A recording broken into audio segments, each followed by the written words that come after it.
Welcome to edit your soul. آج اپنی ہدایت و رہنمائی کے لیے دیکھیں گے امثال کی کتاب اور اس کا 10واں باب، سلیمان کی امثال۔ دانا بیٹا باپ کو خوش رکھتا ہے، لیکن احمق بیٹا اپنی ماں کا غم ہے۔ شرارت کے خزانے عبث ہیں، کیونکہ صداقت موت سے چھڑاتی ہے۔ خداوند صادق کی جان کو فاقہ نہ کرنے دے گا، پر شریر کی ہوس کو دور و دفع کرے گا۔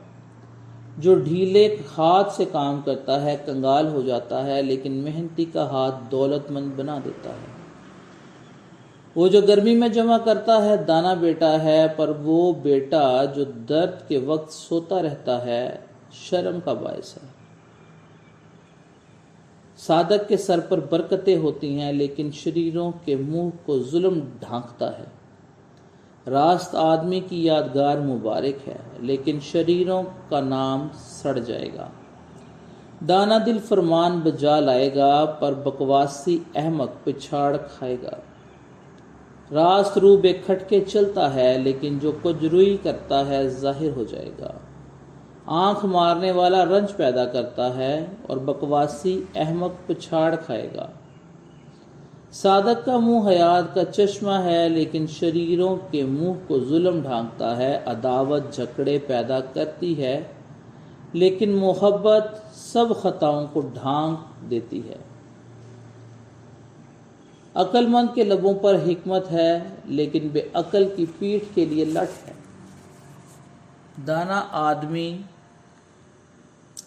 جمع کرتا ہے، لیکن احمق کا منہ قریبی ہلاکت ہے۔ دولت مندوں کی دولت اس کا محکم شہر ہے، کنگال کی ہلاکت اس کی تنگ دستی ہے۔ صادق کی محنت زندگانی کا باعث ہے، شریر کی اقبال مندی گناہ کراتی ہے۔ تربیت پذیر زندگی کی راہ پر ہے، لیکن ملامت کو ترک کرنے والا گمراہ ہو جاتا ہے۔ عداوت کو چھپانے والا درغو ہے، اور تہمت لگانے والا احمق ہے۔ کلام کی کثرت خطا سے خالی نہیں، لیکن ہونٹوں کو قابو میں رکھنے والا دانا ہے۔ صادق کی زبان خالص چاندی ہے، اور شریروں کے دل بے قدر ہیں۔